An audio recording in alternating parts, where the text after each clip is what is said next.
every generation, I feel like, moves further and further away from... Marquesa Finch didn't take the traditional route to the top because she wasn't interested in the top. She was interested in truth.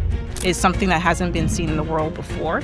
From leading billion-dollar strategy transformations at JP Morgan to co-founding a fund that's shifting the venture capital landscape for underestimated founders, Marquesa has been at the intersection of capital, culture, and community her entire career. I think that's something we just don't prioritize enough, but then you end up paying for it because it really can change the way that we live, work, and play.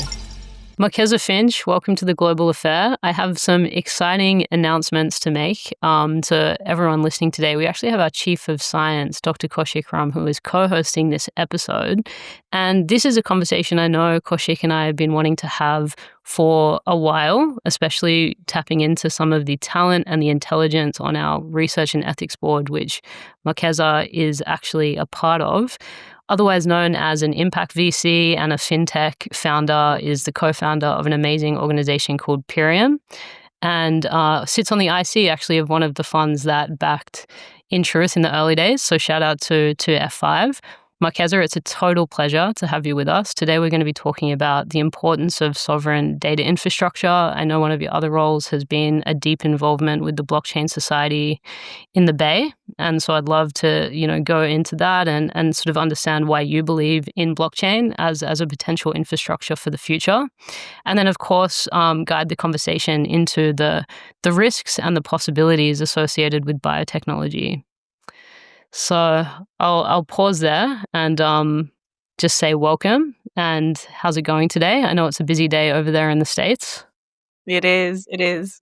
Well, thank you for having me. I'm really excited to be having this discussion around data privacy, especially in the age of blockchain and AI, and especially excited to talk about it in the vein of InTruth's work with emotions and emotion technology. So I will just give the 2 seconds on myself and why this particular board was especially important to me, and why I felt compelled to participate. I am a VC by training.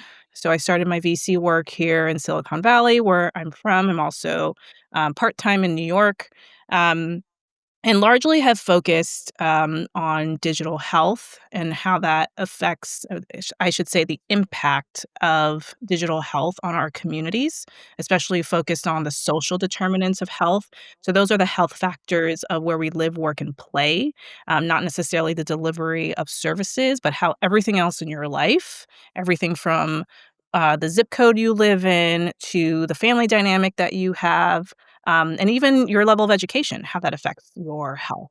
So that's largely where I started my career, both in product development and then in venture capital, and then moved into blockchain via healthcare, via digital health, in understanding and supporting companies who were leveraging blockchain for healthcare, which is where I started my blockchain career. And then most notably recently with the F5 Collective, which is a female founders fund based in Australia, and with Pyrium, which is an equity crowdfunding portal that is meant to engage and galvanize and activate retail investors, specifically within affinity groups, to be their own angel syndicates and back companies that they believe in. So with that said, happy to be here, happy to share my thoughts on data sovereignty and, what that means in this age of AI and blockchain. Fantastic. Thank you for such a comprehensive introduction. We're excited to dive in more deeply. But actually, Kaushik has never introduced himself to our audience. So I'd love, Kaushik, for you to just give a quick background as well, and maybe speak to why the Research and Ethics Board that we've put together at InTruth, why that's important to you, and how you see kind of responsibility in building biotechnologies. Yeah, absolutely. And just the framing of this conversation has been quite profound for me in itself, because how often do you find, a tech founder, a neuroscientist, and a venture capitalist? Capitalist in a conversation, which, to be honest, is what happens a lot behind closed doors. but like in a public-facing conversation, that is quite rare. So on that note, just a very brief background on my my professional direction. I started in animal behavior in zoology and neuroethology, which is the study of animal behavior. So my background really was an interest in evolution and evolutionary biology. And after a few years in that, my undergrad, postgrad, and masters, I moved on to neuroimaging.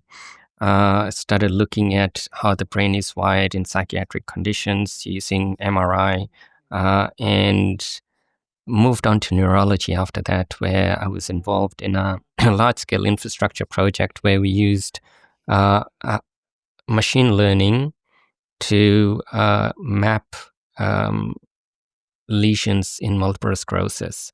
So we trained the ML to do that, and then it was able to diagnose and do follow-ups on disease progression in multiple sclerosis. So I've had quite a broad-ranging, I guess, understanding in the landscape of neuroscience, from neurosurgery all the way into brain imaging, psychiatry, and neurology. So with that background, what I was coming across so often was there was a huge gap between disease progression and understanding of what disease is and how we treat it. And we often, especially in psychiatric conditions, treat symptoms rather than the root cause. And this brings me to, the same diagnosis that I have in the technology world, where I think, especially in the past, the mentality has been we build first and deal with consequences later. And when you look at the sort of big five tech companies, Microsoft, Apple, Google, Meta, they all have this idea of providing services for free. And so users, they've got user bases in the billions, and the way they make money has been selling that data. And so what's crucial about data mining has been the behavioral or consumer behavior, the insights. And when I think about InTruth, which uses biometric data to extract emotion, I feel by definition of emotional health, we have the responsibility for harm reduction. So we, by definition, can't build first and deal with consequences later. So this is where the InTruth Research and Ethics Board comes in, which is part of the research and innovation arm, as well as harm reduction and AI for good philosophy that we are going towards. So when building technology, we have to have an understanding of innovation and impact in equal measure. And this is the responsibility of the Research and Ethics Board. And we have some incredible, board members that we will probably get a chance to have on this podcast as well. And I can't wait for Absolutely. that. But as part of this conversation, I think it's really powerful to have to kick off with Marquesa and basically bring in the idea of data sovereignty and this this pathway where I see the future of humanity traveling towards the ability to not only share personal health data, but also have agency on what you share. Thank you for that, Kaushik. I mean, yes, my sentiments, obviously, we feel exactly the same way about these things. And I think it's nice for these listeners to hear it from you. But Marquesa, going off what Kaushik's just shared around the importance of balancing innovation and impact, I think that's a really nice kind of way to frame the discussion today as well. You obviously in Silicon Valley, you see the reality of data brokers and the extraction of data being used as the ultimate kind of way to value companies, the way that shareholders drive, many CEOs to move companies in that direction, because that's where the value often sits in tech companies. Give us a bit of a landscape of that and how and if that sort of pushed you towards your interest in solutions like blockchain. Absolutely. So the short answer is absolutely yes. Yeah. Um, I think the longer answer, and I mean, I have to give a little bit of background too about why this is so important to me. So, Mm.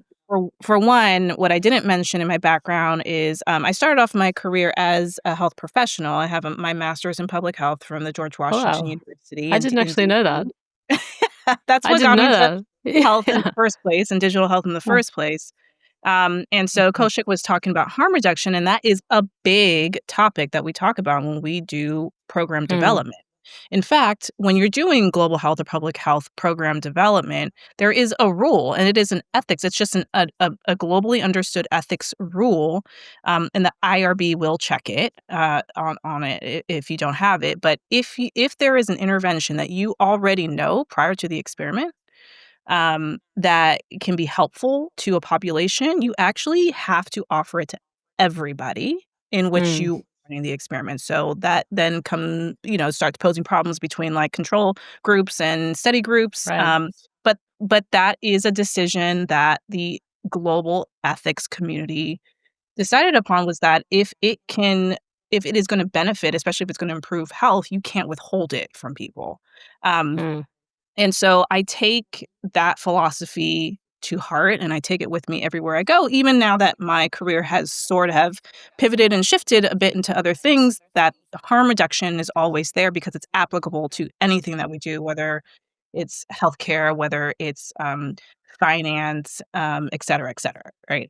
And so in Silicon Valley, I think Kaushik is right, and Nicole, you touched on this too, is that there has been historically been um, an attitude of build and scale above all other costs and think about repercussions later.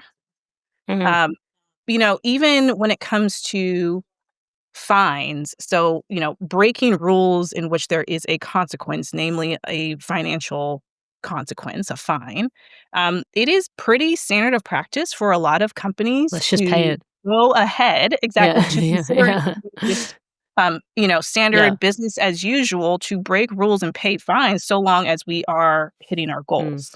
So there is Yeah. there is a level of acceptance of bending the rules, and the rules are there for a reason, Mm. um, within the culture of Silicon Valley. And I would think it even permeates beyond Silicon Valley, but it's certainly here. And Mm. so, yes, that culture is definitely there. Now, to the degree of which it starts to harm people and populations varies, right? And so now we're in the age of accelerated healthcare, accelerated digital health tools, um, biomedical applications, and then layer on top of that AI, and layer on top of that, you know, blockchain, and there's always it's gonna be something else new, et cetera. Um, that the rules around what rules are acceptable to bend change, what I think, week by week. And now the accelerated pace of AI, that's honestly day by day, it seems like. And so I think we have to take it upon ourselves. And what I mean by ourselves is that leadership of every institution needs to build in Mm. research and ethics at the beginning, at the impetus of building their business model. Research and ethics needs to be a core value that's built from the ground up at the inception of the company. If you try to do it too late, um, it's Yeah. harder. You It's hard you to you're move. rearranging deck chairs on the Titanic at that point. Exactly. Yeah. Exactly. Yeah. It's easier to steer a rowboat than it is a huge cruise ship. And so Yep. I think that's something we just don't prioritize enough, because people are just thinking about growth. Yeah. But then you end up paying for it, um, down the line, and we see that. We've seen it. We are seeing it. Um, I don't think we need to go into the examples, because they're there, but, um, yeah, it's definitely there, and that's something that I know we don't want to do here at InTruth. I think we are operating on, a different lens, and I'm grateful to this leadership team, um, for understanding that that is needs ethics needs to be a core part of the business model from the beginning, especially Mm. because of what it is that we're building, the novelty of it, the implications and the impact of Mm. it is something that hasn't been seen in the world before. Mm. And, when it comes to emotional health, and then when it comes to what emotions govern, if we start to get into that Yeah. behemoth, And what it can influence. it's almost critical that Yeah. we talk about this, at every step, because it really can change the way that we live, work, and play. Yeah. Exactly right. Like when you just think about it purely from the fact that emotions are driving more than 80% of our behavior, right? Our decision making. One company that is using emotions as a commodity, what that could mean in the greater scheme of things, I think is really terrifying if not seen through an ethical lens. But, I'm curious, Marquesa, obviously you're a VC that sits on the side of, hey, this needs to be baked into the beginnings of every leadership team, and there's an appreciation for why impact actually matters, as much, maybe even more at times than profit.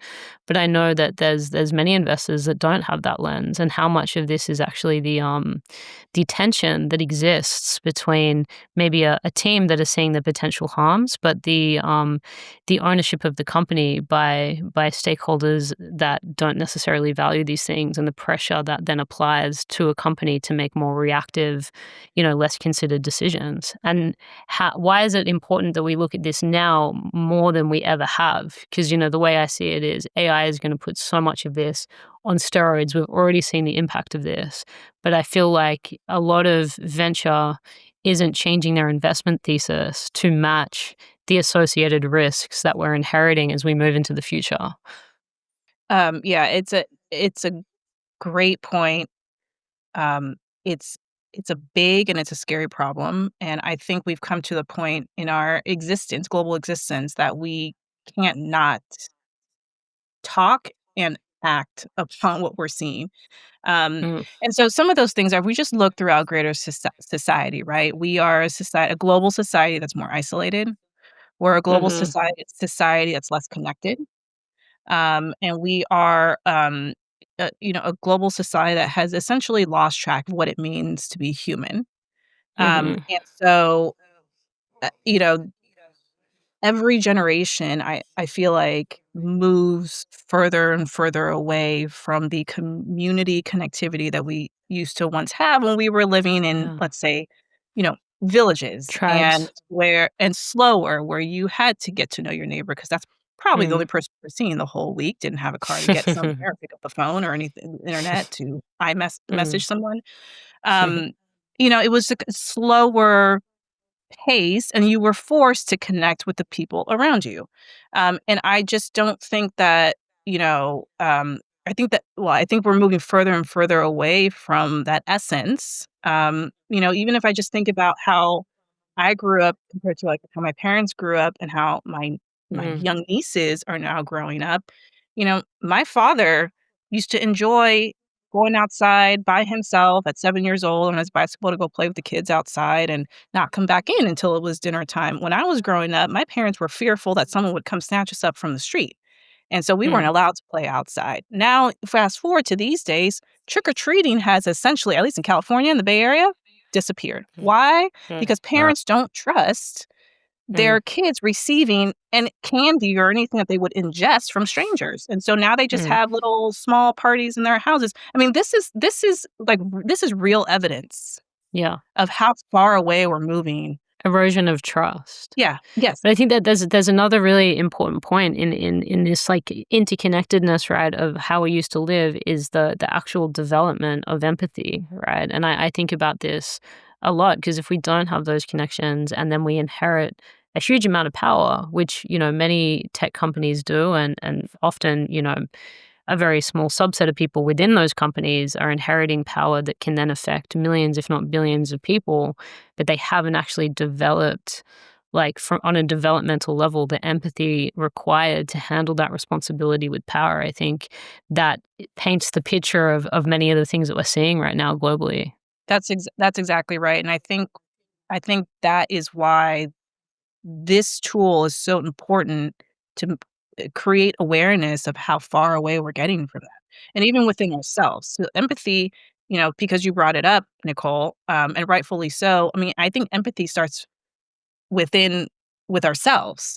Totally. So, you know, you have to be grounded and whole and empathetic with yourself in order to be that Hmm. for somebody else.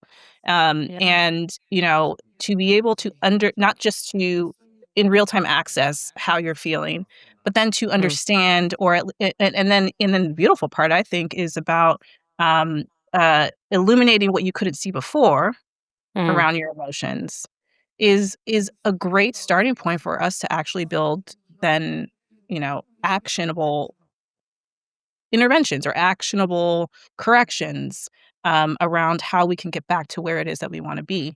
Um, Mm. and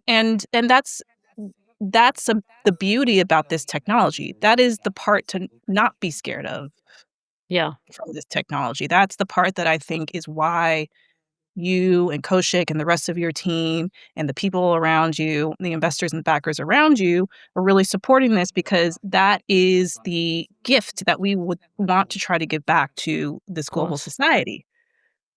Now, that also comes with risk factors, as any technology does, right? Mm. As any innovative, um, new technology or feature does in this world Mm. comes with risks, and we can trace that back to we can trace that back to GPS, we can trace that back to the internet. All of those Yeah. brought great benefits and great risk.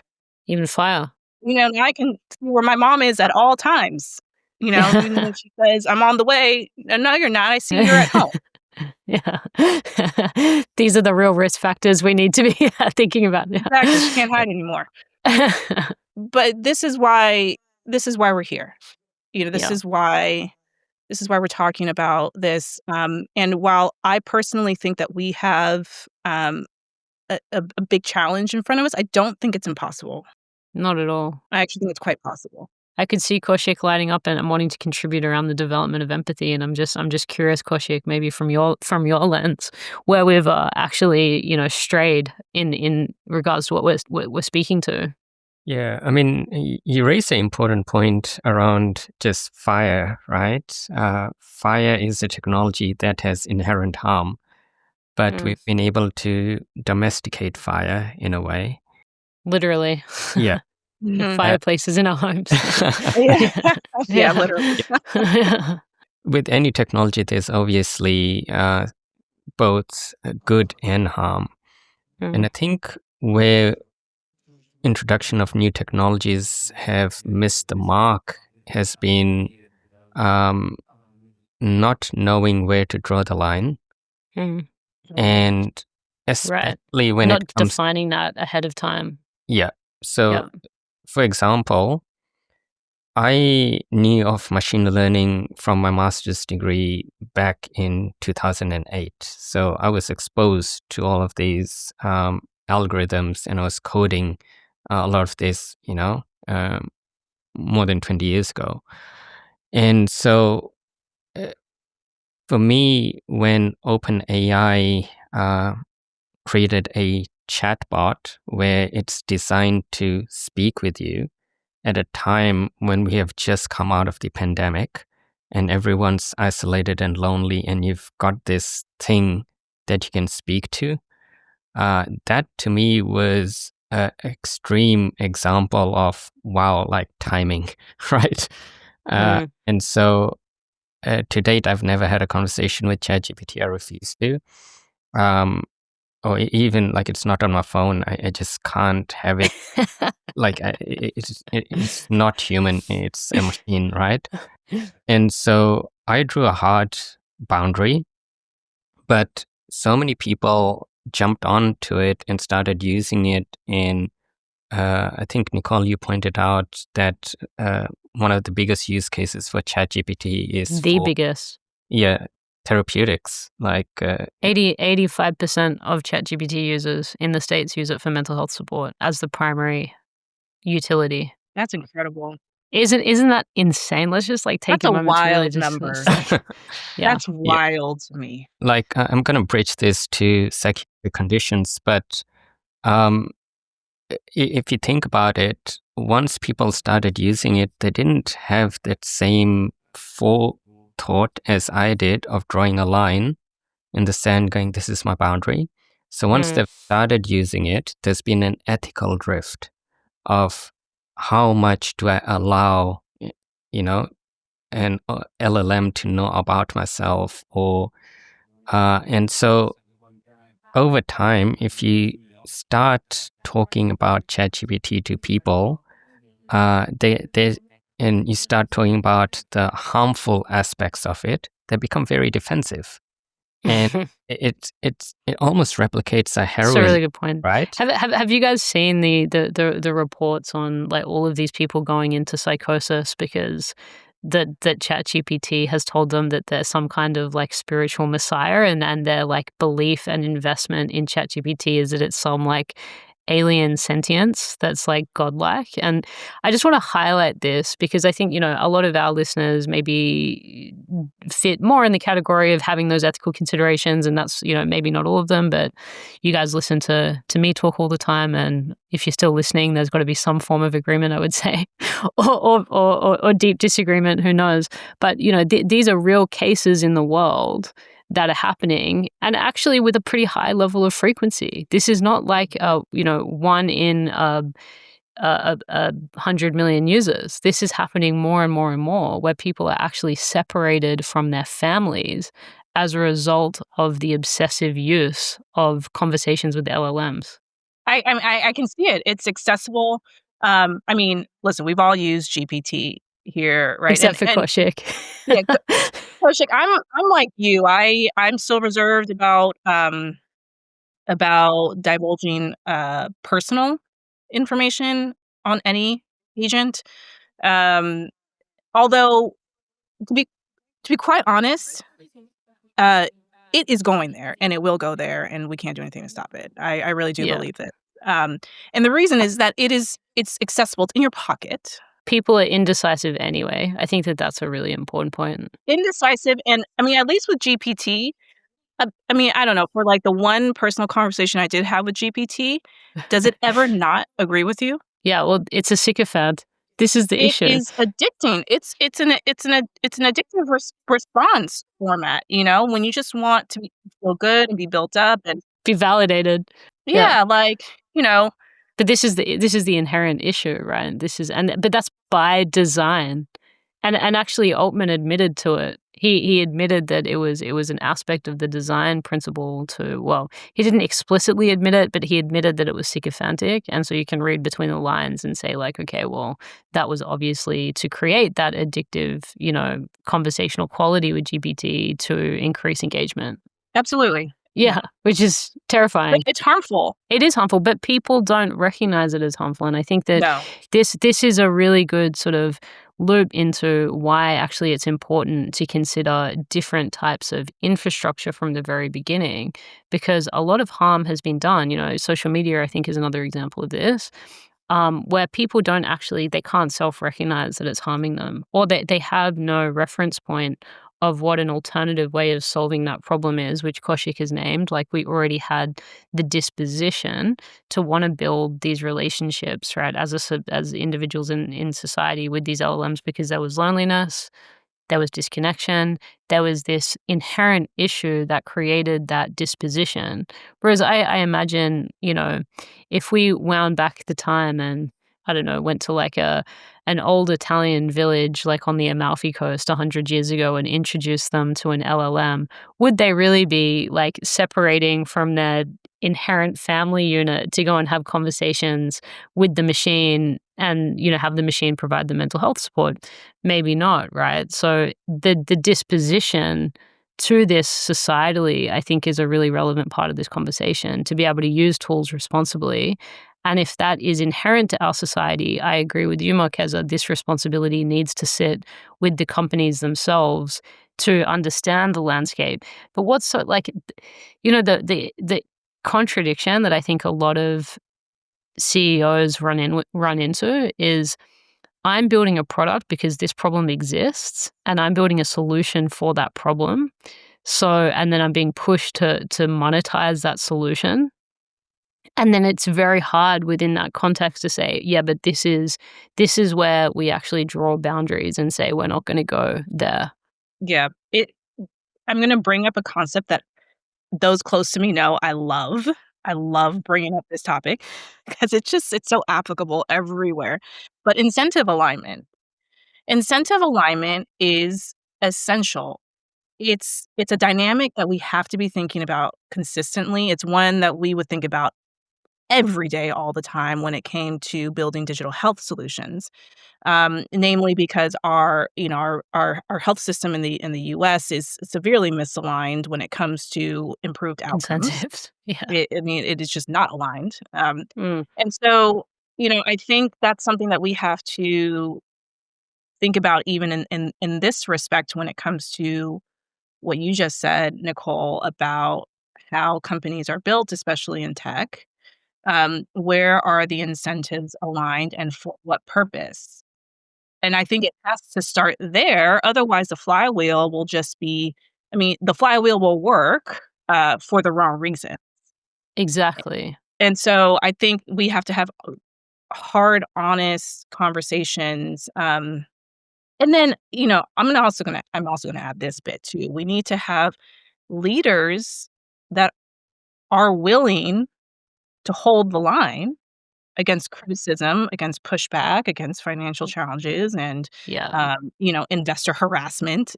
There has to be strong leadership to say we made this decision for these reasons, and we are not budging. And I'm sorry we didn't make our numbers this quarter. We'll Yeah. do better But here's later, but why. sacrifice Yeah. ethics for that. Mm. There has to be strong leadership, and I just don't think we have enough of that. Yeah. This is a really, I think, a very, very important point. I think the leadership from the internal team to also be values aligned is a really big thing. I mean, that is a recruitment kind of necessity. It's a non-negotiable. If you're going to join the InTruth team, there's got to be sort of an alignment, especially from leadership, of where we're going in terms of our ethics and our values. I've experienced a really interesting thing on the side of impact investors. Like, I've had impact investors say, well, we can't quantify the potential impact of what you're building. Therefore, we can't make an appropriate evaluation, and have been knocked back as a result of that. And what I find interesting in this is it's speaking to basically the absence of framework, right? Mhm. That there's no education that currently I'm seeing happening on an appropriate level to even educate investors, especially those who would call themselves an impact investor, who, in my opinion, should be backing companies that are deeply rooted in research and ethics. Like, for people on that side of the table to be saying, yeah, but we don't know how to evaluate the potential impact of what you're building. Therefore, because what that then creates is the potential, which definitely will never happen in the case of InTruth, but I think it opens the potential for companies to then go and take the wrong kinds of money who don't care about impact. Oh, And yeah. this is because I saw this so many times. It was part of my passion to work with Kaushik to put this board together, because I think this doesn't need to just exist for us internally in InTruth. It actually, someone needs to build this for the technology industry at large, or if we want to be a bit more granular, biotechnologies, because that's where kind of our investment is and what we care about. But I want part of the work that the board's doing to be work that we then share with other biotechnologists, with other investors who are struggling to evaluate their investments through the lens of ethics and impact. But it's crazy to me that no one is leading this conversation, because it's such an obvious kind of gap in the market. And I'm curious to hear your thoughts on that, Marquesa. I'm actually not surprised, because I feel like it's just more of the same. It's more of the historical flywheel that we've been seeing, is that we need to focus on innovation and delivering software and growing first, Yeah. and then everything else, like, even like technical debt. Some of the technical debt companies and these big companies are scary. Um, and ethics take a back seat, because there's not enough time in the day. And so it's just again, it's incentive alignment, it's leadership decision making around what the priorities of the business is going to be and are going to be. And so um, I'm not surprised. It just we don't seem to learn from past behavior. Even when you call yourself impact focused, I mean, this to me is the thing that's like, wow.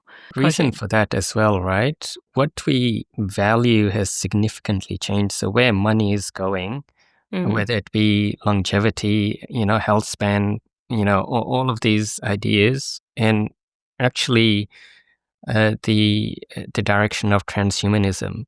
So if that is what the value is, especially where the money is at, things like what we are doing, which is preservation of organic biological intelligence, it's perceived as risk. Exactly. Which is How crazy. Is that? Like it's a risk to back a company that is for organic intelligence, and that really is the landscape that we're living in. And I can see, Marquez, you wanted to contribute to that, but I'd love after that to move into actual infrastructure and get into the practicalities of how companies can build in a way that actually protects against some of these issues that we're talking about. But did you have something that you wanted to share, Marqueza? I just think it just real quick as a sentiment. I think for those that don't fully understand the technology, and then the implications, the positive implications of that technology, it's a scary space. Right.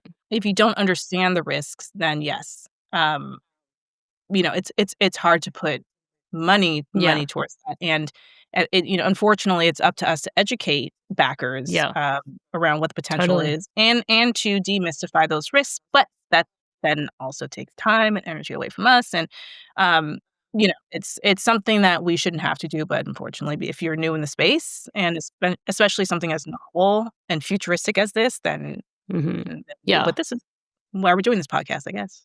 No, 100%. Having conversations like this, and also, one of your suggestions in the beginning of starting the advisory board, Marqueza, was to actually build towards a practical framework, and I really connected with that idea, and I would love that to be something that at the right time, when the right amount of kind of conversation and investigation has happened, that we actually start to build a framework that we use internally, but actually that we could share with the industry at large, and even with investment communities, to say, hey, if you're struggling to evaluate risk, here's a way of evaluating the ethics behind various biotechnologies. I'm excited for that, and I know Kaushik is too, as is the rest of the team, to take the downside and actually turn it into an opportunity, because I think a company like InTruth leading the charge in that conversation, bias aside, is a very positive thing, because it is something that Kaushik's background, as he mentioned, is in evolutionary biology, and mine is in community mental health, and really seeing the reality. Like, neither of us have come from the development of serial tech companies. We've come from very human-centered backgrounds. And actually, if you look across the rest of our team, our head of operations has an extensive background in residential care, in mental health. It's a very, the entire team has been anchored in very human-centric values throughout the course of their entire careers. And we've come together around this idea to say, hey, the reason we believe in tech is because someone needs to build a solution that scales. And we've all run into the issues of like, you can care so much and you can give so much, but if it's one person, we're not going to be able to solve the problem at the scale at the scale required. And this to me is one of the best utilities of technology, right? And I think approaching it with an open mind has actually given the room, which is kind of like an irony. I think the areas of ignorance have actually acted as a strength because we've ended up asking questions and had areas of curiosity that I think if you had a strictly technical background, you may have actually shut down and gone in a more traditional direction. Absolutely. Yeah, and so that leads me to data infrastructure. One of the questions that we've sat with is over the next 5 years, how do we want to evolve our actual data infrastructure to guard against, potential misuse of data? And the obvious solution there, one of the obvious solutions, is to make sure that we do everything we can to keep data ownership as close to, if not entirely with, the user themselves. And Marquesa, I'd love to give sort of a brief background about your work with the Blockchain Society, and then sort of contribute some initial thoughts around sovereign data infrastructure as it relates to InTruth and maybe even broadly for biotech companies. My biggest involvement with blockchain was with the Silicon Valley Blockchain Society, and I was a partner there leading the healthcare vertical. So what that meant is that all deals that came through the society, and let me back up. This was an investor society where we warehoused deals. So it was investor members, all the way from angel groups to private equity funds, representing about 3 trillion, T with a T, 3 trillion AUM collectively. And deals would come through the society, and we would warehouse them around to our investor membership. So that's more or less the structure.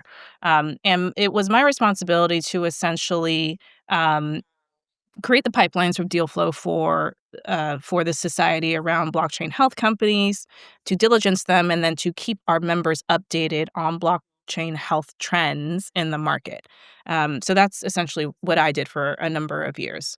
Now, fast forward to the work that we're doing here at InTruth, I think there are a number of opportunities that we can use for both with blockchain and with AI to protect data sovereignty. But there are actually some challenges, and ironically, there are some challenges when it comes to combining AI and blockchain together in data protection. In some cases, they are at odds. And so we need to come up with solutions or some sort of data architecture to protect against those.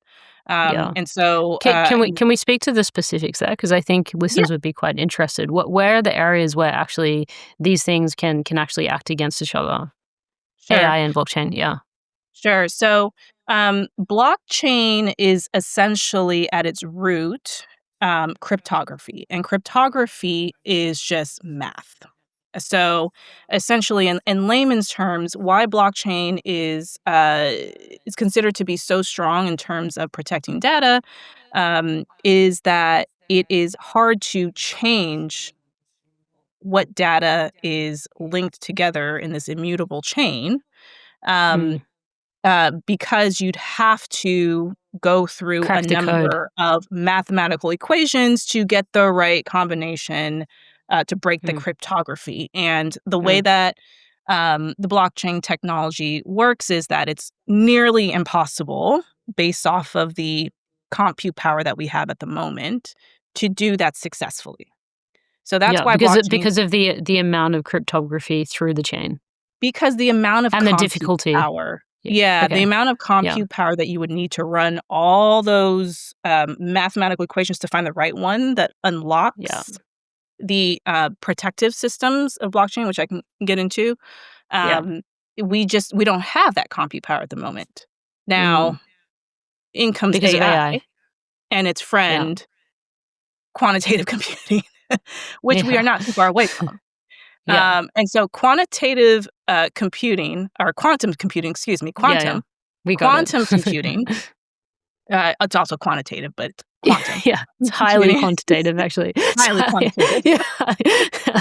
Quantum Quantum compute. computing is essentially the compute power on a scale we have never seen before. And Mm, while that is still yet to become a reality at scale, we are swiftly getting there.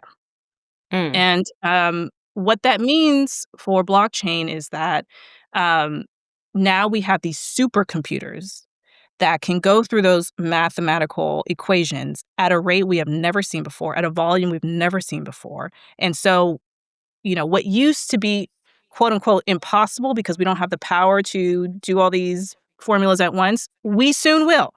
And so it is yeah. possible that the compute power, the quantum computing power that we will have Will could outdo the could blockchain. crack the cryptography that binds blockchain and makes it so secure. Mm, So that's one way that AI and blockchain are at odds with one another. yeah. Um, That and must be very spec- painful for companies that have gone all in on building on oh blockchain. yeah, yeah. I That's mean, it's something I would love ouch. to follow.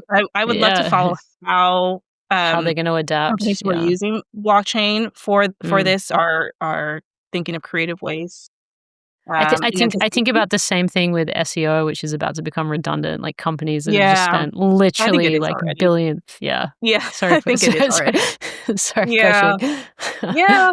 It was thought of at the inception of computing, right? So when in World War II, in order to decipher the German codes, they created Enigma, which was the first computer by Mm. Alan Turing. And so that was the first computer was designed for de-encryption. Hmm. And so already at that time, they were thinking, okay, like how will this technology progress? And so blockchain has been the the next iteration of that.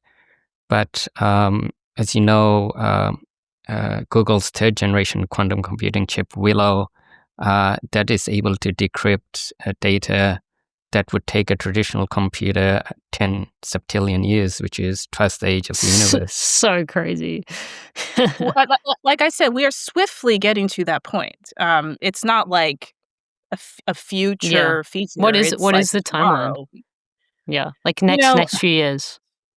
I think that is the consensus. I think you'll see different things, And but yeah, I think and when you within the say next like that quantum computing hits like mainstream in that kind of timeline, like are we talking like literally household access, or companies are going to, what's the rollout of this intelligence, do you think, over the course of the world? I mean, I think it'll be household access based off of like the technology that we already have accessible. So Updates, like essentially, yeah, like your technology updates. agent, Yeah.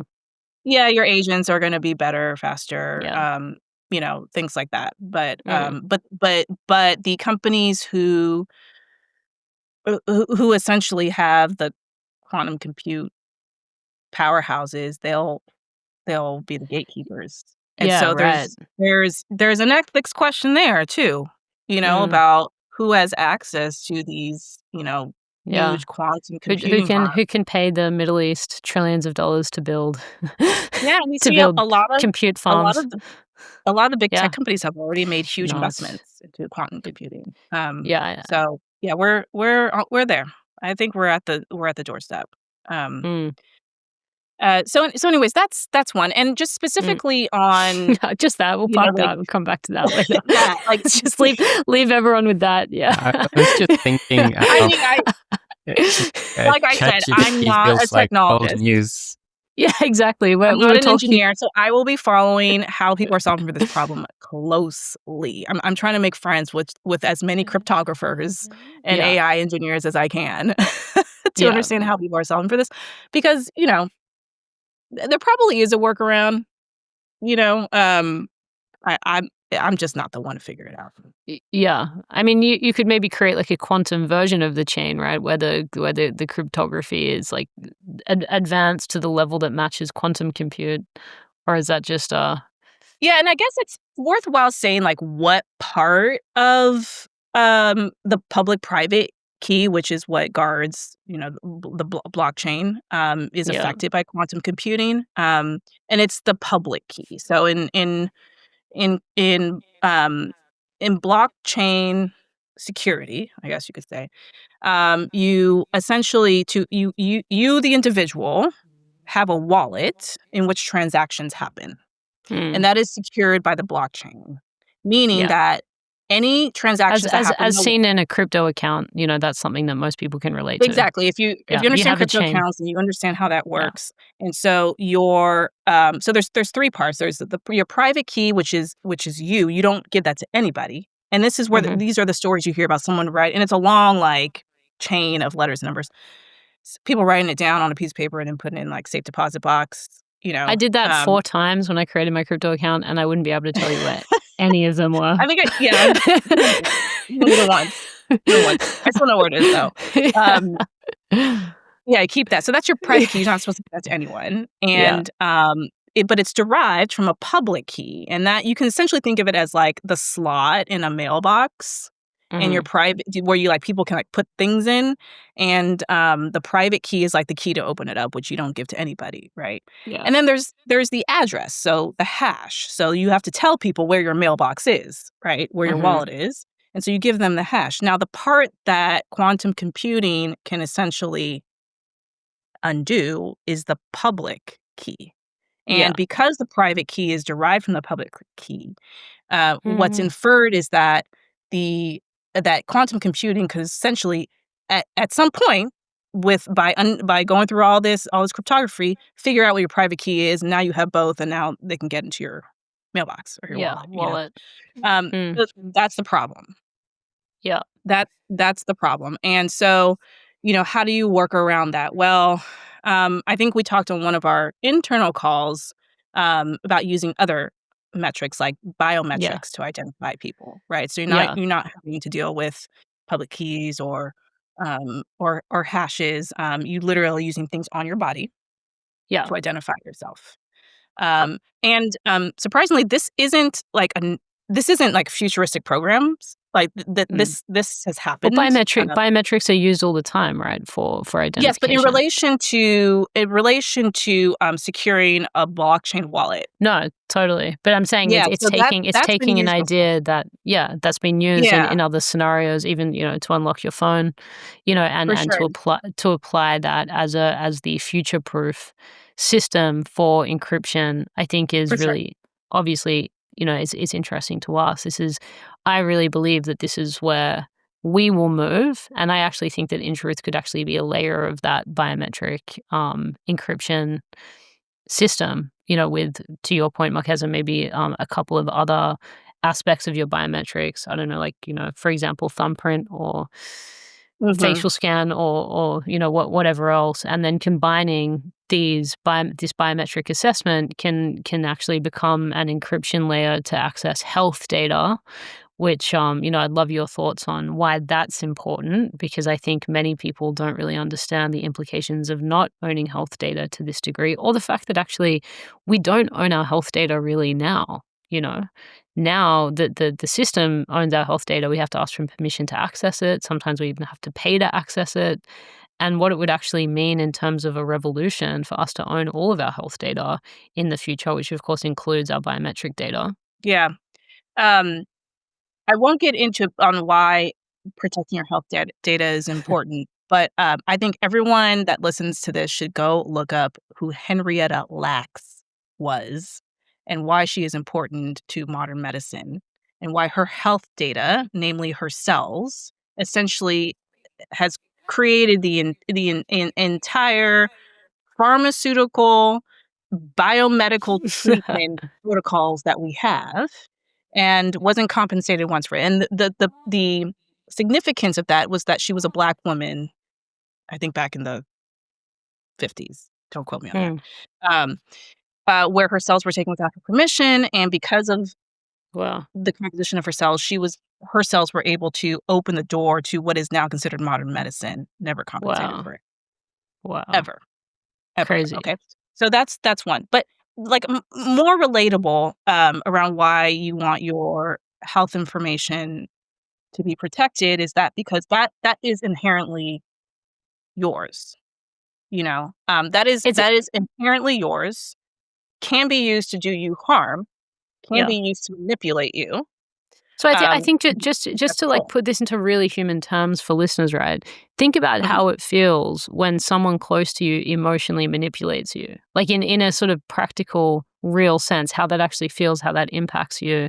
Now imagine, because your data is essentially the digital copy of your emotions, if that was then not in your ownership and used to manipulate you, just to sort of anchor that in. Because I think a lot of the time when people think data, they're like, yeah, but data is not me. But we're talking about biometric data, which is your digital copy of you. Right. Let's take a Yeah. really easy example. Let's say you're applying for a job and your employer has access to your health record. Mhm. And they can see that you are predisposed to narcolepsy. Could they use that to then incur a bias against you because they're afraid you're going to fall asleep on the job? Or Mhm. let's say that you have a predisposition to you have some chronic illness where you are out a lot. You're just out. Let's say you have sickle cell anemia. Like, Mhm. that is a serious disease, and people live with it, but they're out for weeks at a time if they Yeah. have an episode. Um, Mm. you think about how an employer that was only in favor of themselves might use that to maybe Yeah. incur bias against hiring you. And this I is mean, a we've very easy had example. we've had these practical examples within insurance companies, because the obvious utility for InTruth and insurance companies is like, give us your data and then we'll determine how much you need to pay for health insurance. Yeah. And, an alternative that we believe is better is, well, everyone gets the same buy-in, and then perhaps through healthy behaviors, you can reduce how much you'll spend, but there's no inherent bias on the onset. But if we wanted to make a shit ton of money quickly, right, we would just sell our data to health insurance companies and say, here you go, here's the profiles of all of the people that are wanting to buy health insurance with you. Go nuts and treat the bias, as far and wide as you want. Sorry, Yeah. Kaushik. Absolutely. I mean, the harmful examples go on forever and Yeah. ever, and so I don't think it's hard to establish why it's not Mm. good for I think a us. lot of people actually don't know, right? I think it's actually Mhm. important that we spent that sort of few minutes really unpacking that, because I mean, I've heard people say it all the time. Yeah, but I don't really care who has my data. Like, what does it matter? People don't understand the current sensitivities, which means they're not primed to think about the future sensitivities, when all of us are wearing devices that know us, better than we know Yeah. ourselves, and what Well, that could mean if used, in the wrong ways. so it's not like it hasn't already happened. It's Yeah, happened, and exactly. it's happening. Yeah. In Yeah. not too long ago, in this country, the United States of America, you could be denied health insurance if you had a pre-existing condition Yeah. before we changed laws to essentially make that illegal. So it What's it the has point of health already insurance? Like, right, it has insurance already assurance in the States makes no sense to me. It's like the more you now, need insurance, the harder it is to get insurance. again, it's that misalignment of incentive that it Yeah. just keeps coming back around over and over again. Yeah. It's also Um, part of, so the medical system and health insurance go hand in hand, right? So doctors will refuse treatment if the health insurance doesn't Oh my cover God. that. Yeah. And part they of that will. has My partner was become telling me that embedded hospitals into, turn people around from a gunshot yeah, if they but if they, the thing is, if you progress that further, it's learned helplessness from society that they don't have agency over their own health. Mm, And so they'd rather allow a third party to govern their health. And wow. this is why when we talk about reversing the policy and putting agency into consumers' hands, And in the infrastructure of the yeah, and technology so that that's design enabled. infrastructure that, Mm, is bit like, I think in one of her statements, Nicole, we have trust isn't declared, it's earned. mm, And this has never been in place yeah. in, Standing protection ovation. or, yeah. So just the inherent nature of people not trusting their own bodies, people not trusting their own Yeah. agency for health, and they depend on healthcare systems for health. As gods. Yeah. And the healthcare system was never about health and wellness. It was about treating Extraction. disease. So uh, the inherent way the infrastructure is constructed is literally against our health. Mm. And so to rewire this into society is a major task in itself. You bring up a good point, Kaushik, that this learned defeatist behavior is applicable. We can see it throughout society, including Everything. health system. There's actually, I don't know, there's a phenomenon called the broken window phenomenon. It's something I that haven't we heard of also talk this. about in public health. A lot of these things are coming back. You can bring them back to me after over a decade out of school. But broken window phenomenon essentially was used to describe how people treat their environment if it's not maintained. And so the idea is that if everything around you looks awful and terrible and is broken, you're not going to treat it with respect. Mm. But if it is, you will. It's also, we see that phenomenon also with socioeconomic income levels, that the less you have to lose, the more risks you take as a Mhm. population. And that is not untrue of our behavior within healthcare and towards our own health. Mm. So this idea of creating agency is, I mean, important is an understatement. I think Yeah. it's Crucial. Crucial. revolutionary. It's crucial in incentivizing. Love this word, Yeah. incentivizing people to to actually take more ownership and be more participatory in their own health and of those around them and of those Mm. around them. And blockchain does have some beautiful features on how to do that. A number of use cases that I saw try to do this and successfully, where there was one company that was its model was to provide free healthcare so long as you, the patient, allowed either some or all of your data to be used for research or other things. But essentially, what that meant is that um, you essentially had the choice Yeah. by via smart contracts to allow third parties to access part. And were they compensated? They could be compensated, Okay. either financially or with services. So the idea is Yeah. that you wouldn't have to pay for healthcare services, because in this country you Yeah. do. You wouldn't have to pay for healthcare services because you were paying with the commodity, the money that was your health data. Yeah. And so that was one use case that I saw. Um, but also the idea is that, you do have sovereignty over your own data, because the immutability and the security of the blockchain provides that service, Mm. or that feature. Yeah. And then you can decide. You can decide, well, you can use just my dental information to run your Mm. study, and then I'll get something for it, Yeah. And that's all built in, that's all automated within Yeah. smart contract technology of Ethereum. So that, there were use cases like that. So that it is possible. It is Mm. possible. And it's not that like AI and or quantum computing / AI and blockchain are completely at odds. There Yeah. are ways that they can help. It can help there. AI can be used to augment the automation Yeah. of blockchain. Um, that's a positive addition. Um, Yeah.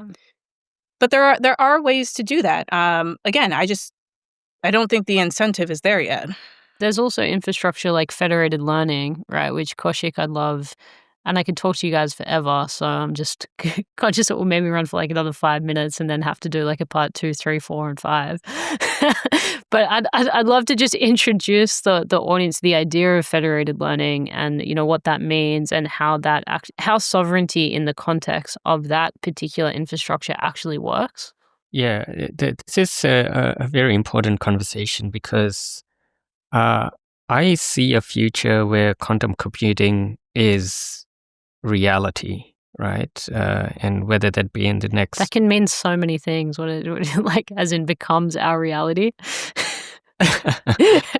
We're plugged into a quantum computing simulation. Yeah. So what I'm saying is, consumers have access to quantum computing. So that could happen within the next 3 years. The technology is already there. The chips are already made. How fast it does it get adopted is only a matter of time. So that would mean there is like everything is public now. Like encryption becomes impossible. And so I'm designing for a future where that is the case. Open source. And so when it comes to, for example, in the past, companies would file patents saying this is, something that we have created and only we can commercialize. But at the same time, with AI, that's near impossible because AI is evolving so quickly that by the time you go through the process of filing a patent, the technology has already evolved to the next state, right? So it doesn't even make sense.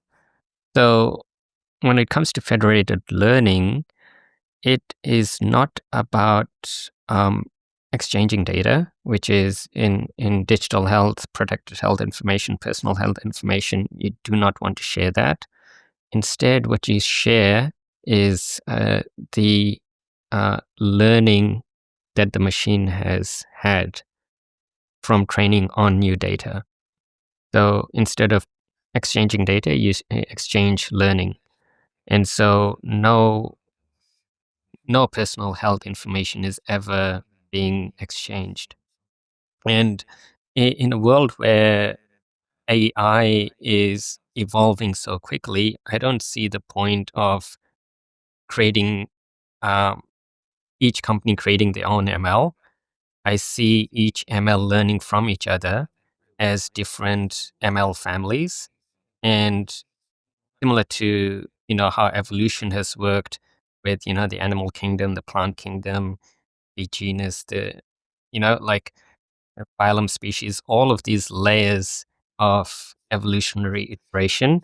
I see federated learning from those family trees, basically.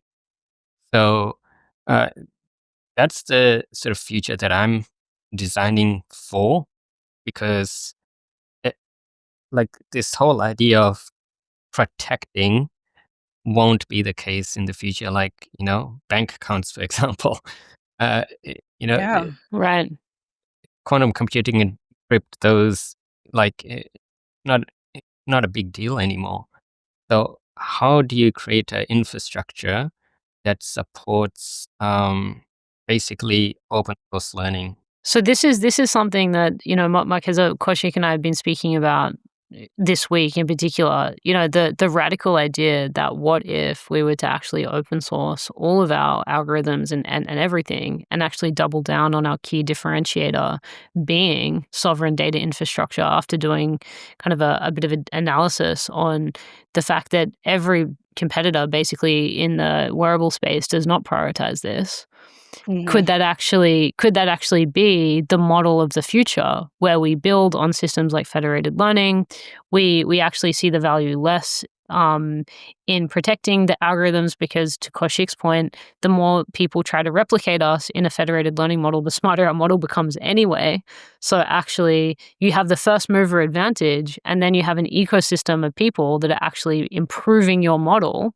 This, to me, makes a lot of sense for companies like InTruth as we move into the next kind of decade of technological evolution. Yeah, absolutely. What I would say is, we know, like, open source is, it is a pathway towards hypergrowth and hyperadoption. Um, and we've seen that in a number of use cases historically. It then, which you all obviously have figured out, is that the um, question then is, how do you control it and how do you monetize it?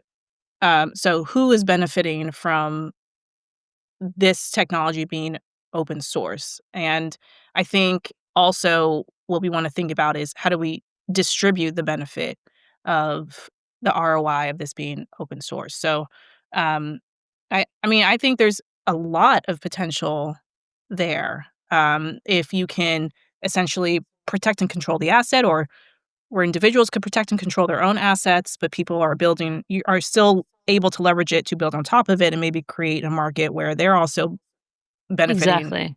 monetarily.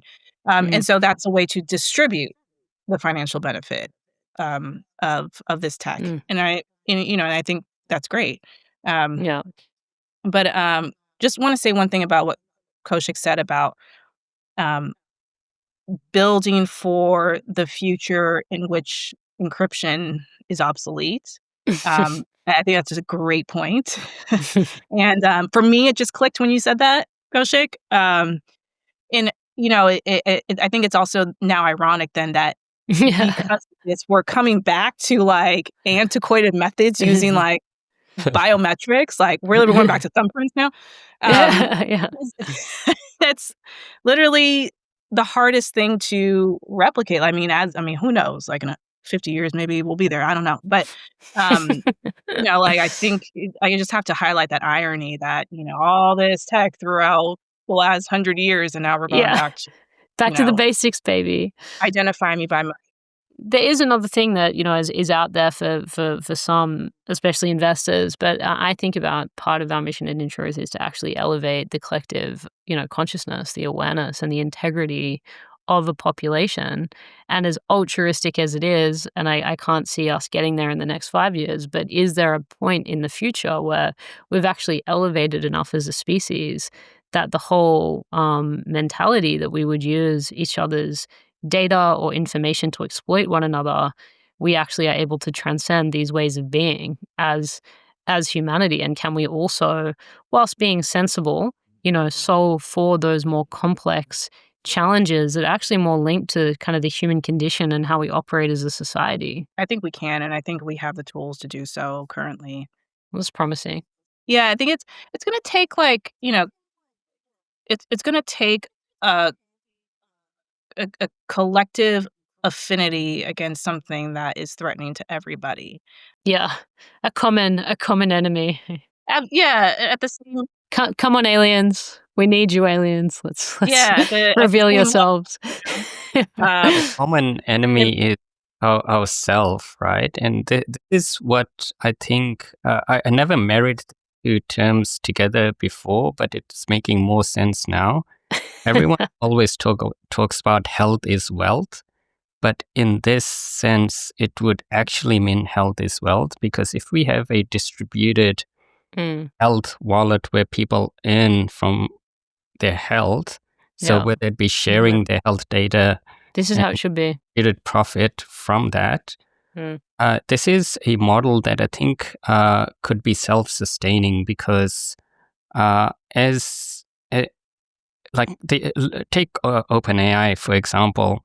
People think they are getting so much work done by using OpenAI, but actually what they're doing is training the LLM. Yeah. And so, but they're not gaining any benefit. They actually pay a subscription to train. Yeah. So Yeah. if we have a distributed wealth for like a digital health wallet, that people, if they choose to share their data, they actually get a kickback from that.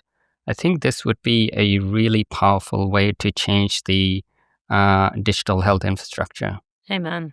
Yeah. I mean, think about like paid survey marketing firms, right? Mm. Or even like paid research studies. And the technology in which they use. SurveyMonkey.com. Right. We're Like, I coming get for people you, all the time. SurveyMonkey.com. Yeah, I get people all the time like, we'll pay you $100 to answer some questions around how you use, I don't know, video conferencing. Yeah. Yeah. And it's a crude example of what we're talking about, but it is possible. How do you get companies in leadership to do it? It's a different story altogether. Yes. Yeah.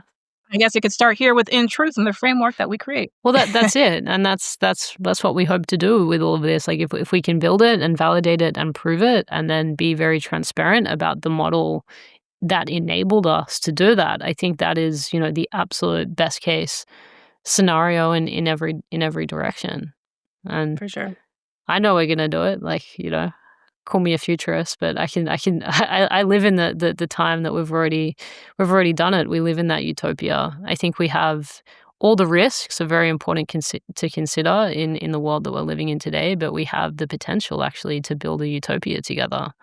Not just Mhm. the InTruth team, but the entire technological industry and everyone else that's contributing to that. We have the ability to create a world that is almost unimaginable, I think, for some. And it's important that we hold that vision and, to the very valuable points that both you and Kaushik have touched on, build for that vision, really reverse engineer. Like, if we're to build this utopia, we need to actually sand in those values and those decisions today, Yes. and be strong, even if we get pushback. And I think that the companies actually on the forefront of these conversations are likely the ones that are going to experience the most criticism from both public and media. For sure.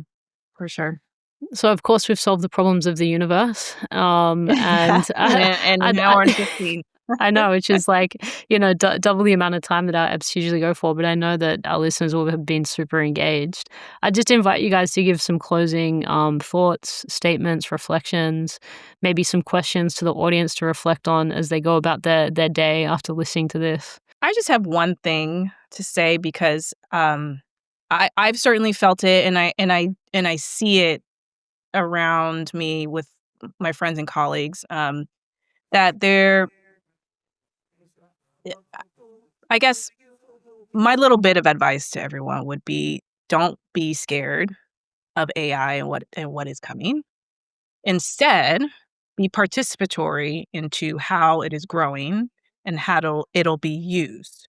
So I think there is a propensity to shy away from in a protective fashion around this scary technology that seems to be undoing what we are used to and the potential risks that that it opens up.